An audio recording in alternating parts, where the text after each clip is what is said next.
After 60, 3 strength training exercises. That's all most women need to protect their bones, their balance, and their independence.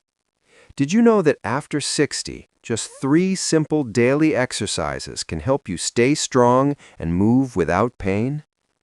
Most women don't feel something break. They feel something fade. It starts quietly. A little stiffness getting out of bed. Groceries feel heavier than they used to. Reaching behind your back to get dressed feels awkward. You step onto uneven ground and hesitate just for a moment.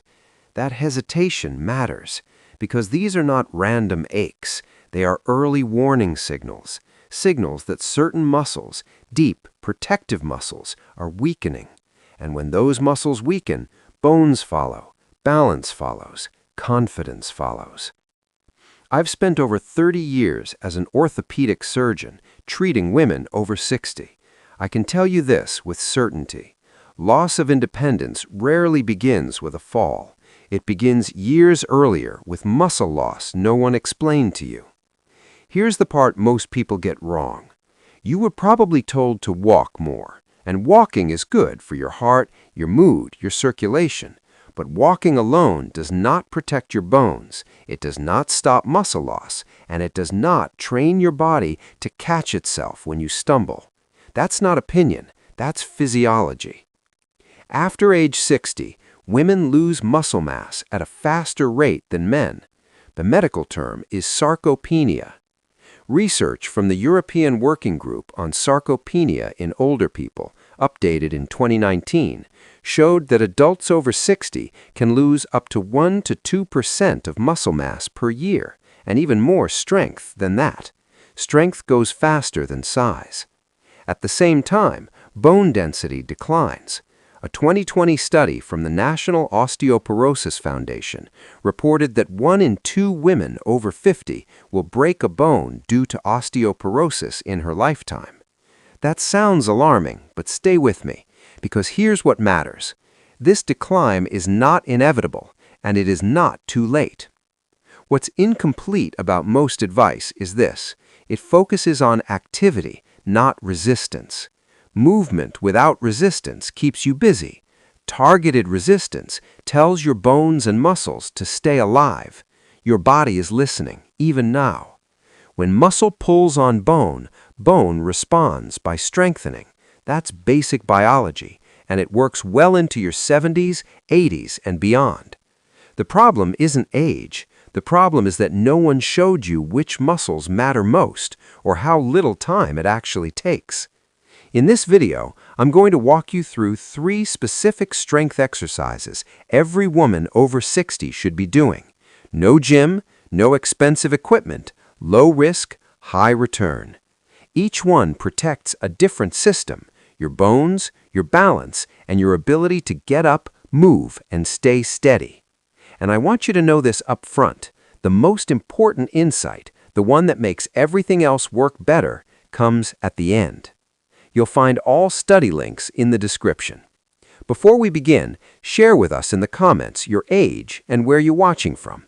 We read and reply to every single comment. Now, without any further ado, let's start with number 1, leg exercise. And this one will surprise you. Let's begin with exercise number 1. And I'll say this carefully. This is one of the most underestimated strength movements for women over 60. Not because it's ineffective, but because it looks ordinary. In my clinic, I often hear, "Doctor, that seems too basic to matter." And yet, when this movement is missing, I see the consequences every day. The exercise is the sit to stand, sometimes called a chair squat.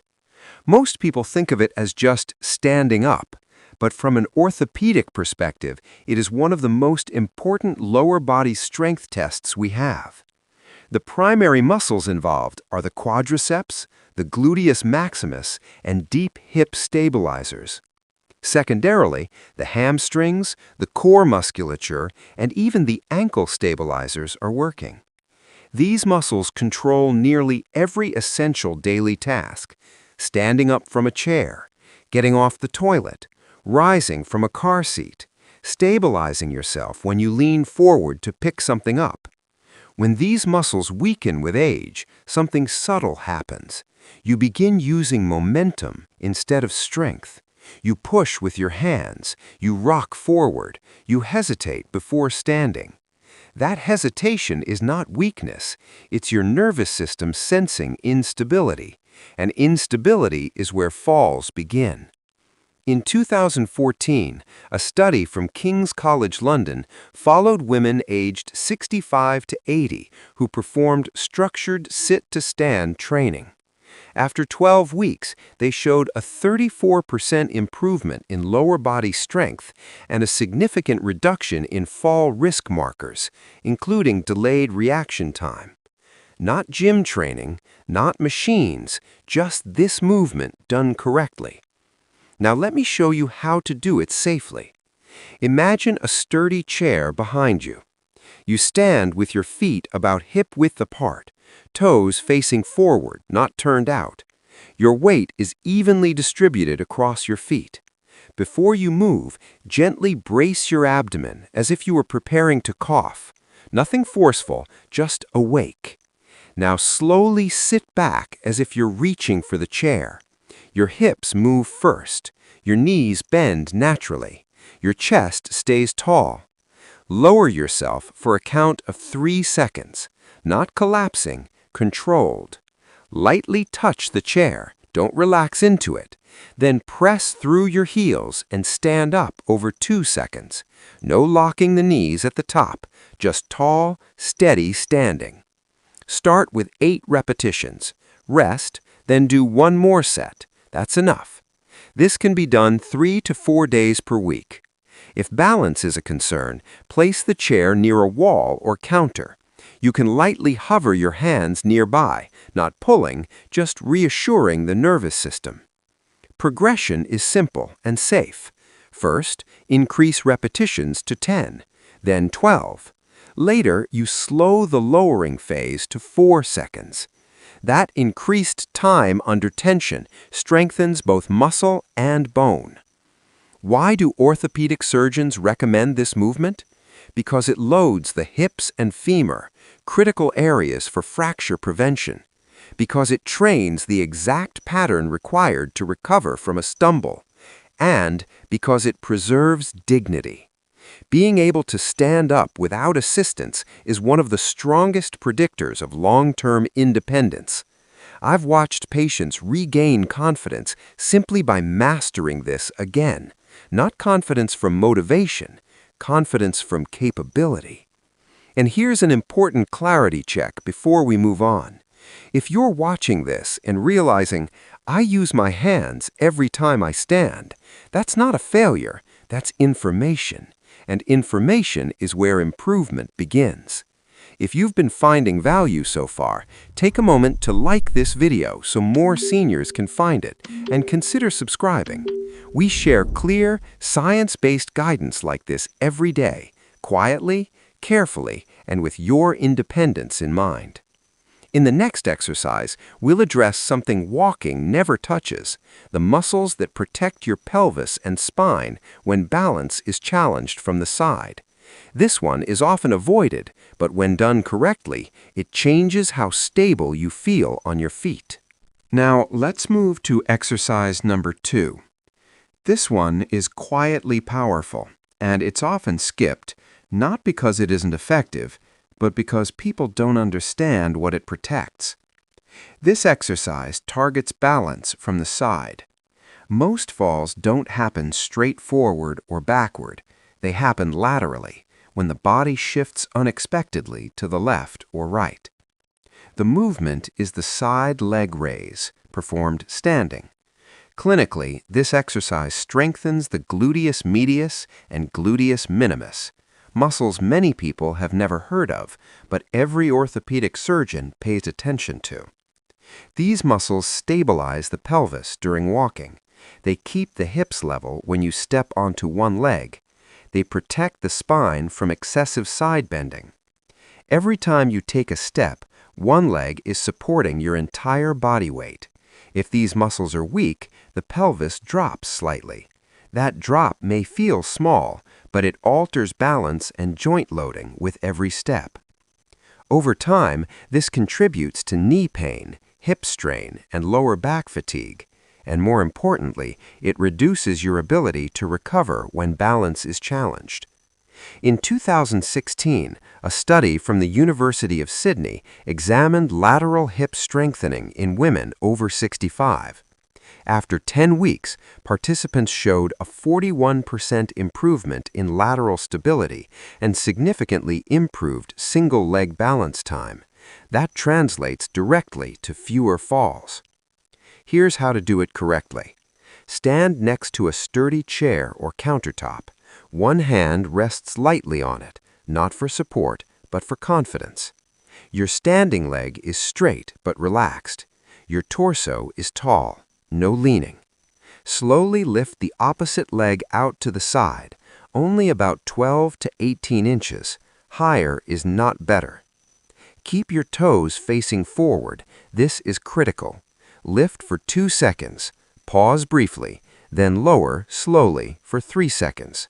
The movement is small, the work is deep. You'll feel it on the side of the hip, not the thigh.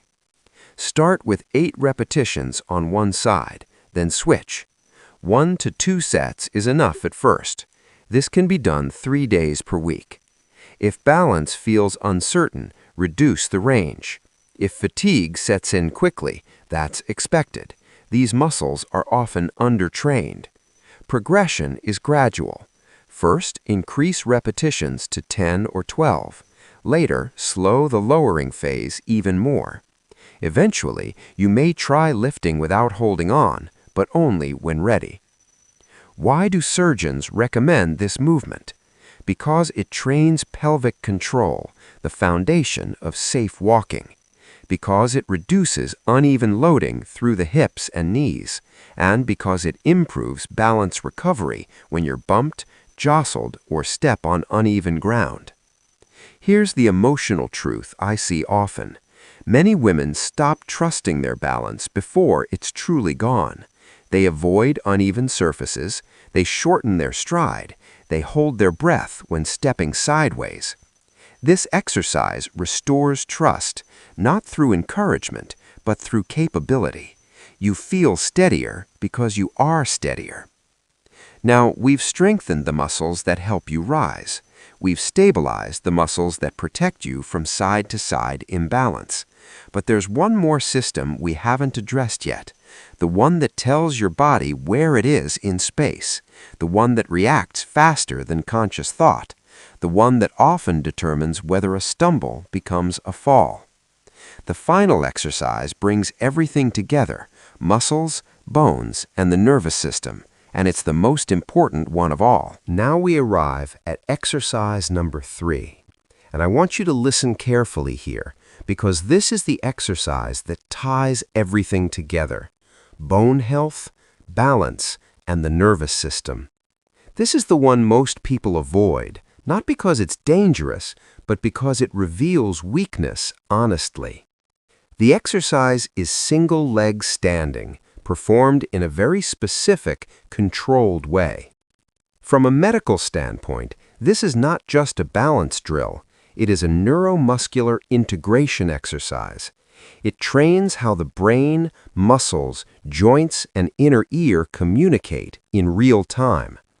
The primary muscles involved include the ankle stabilizers, the quadriceps, the gluteal muscles, and the deep core stabilizers. But more importantly, it activates the proprioceptive system, your body's internal positioning system. This system tells you where your body is in space without you needing to look. As we age, proprioception declines, not suddenly, gradually. Research from the University of Pittsburgh, 2019, showed that adults over 65 with reduced single-leg balance time had a 2-fold increase in fall risk within the following year. This isn't about athletic balance, it's about reaction time. When you trip, you don't think, you react, and reactions are trained or they fade. Here's how to do this safely. Stand near a sturdy surface, a counter or heavy chair. One hand is hovering close, not gripping. Shift your weight onto one foot. Feel the full contact of the sole with the floor. Now slowly lift the opposite foot just a few inches. No need to lift high. Your eyes stay forward. Your breathing stays calm. Hold for 10 seconds. That's it. Then gently place the foot down. Switch sides. Start with 3 repetitions per side. If 10 seconds feels difficult, begin with 5. That's acceptable. That's appropriate. As this becomes easier, progress carefully. First increase to 15 seconds, then 20. Later, and only later, you can try closing your eyes for a few seconds if balance feels secure. Why do orthopedic surgeons value this movement so highly? Because it predicts fall risk better than many imaging tests, because it restores confidence from the inside out, and because it teaches the body how to correct itself when something unexpected happens. Here's the quiet truth. Falls are rarely caused by weakness alone. They're caused by delayed communication. This exercise sharpens that communication. Now let's take a moment to bring everything together. The first exercise strengthened the muscles that allow you to stand up, preserving independence. The second stabilized your pelvis and spine, protecting balance during walking. The third retrained your nervous system, so balance corrections happen automatically. Together, these movements support mobility, confidence, and fall prevention, and they do it without a gym, without equipment, without risk, just minutes, a few days per week, gradual progression. That's enough. At this stage of life, it's not about adding years, it's about adding movement to every year you have. Targeted resistance matters, not intensity, not exhaustion, consistency. Before we close, I'd like to hear from you. Which of these 3 exercises feels most important for you to start with? Let us know in the comments. We read every one. And if you'd like more calm, science-based guidance focused on preserving independence and quality of life, consider subscribing. No pressure, just support when you need it. Your body is still capable of adapting. It just needs the right message.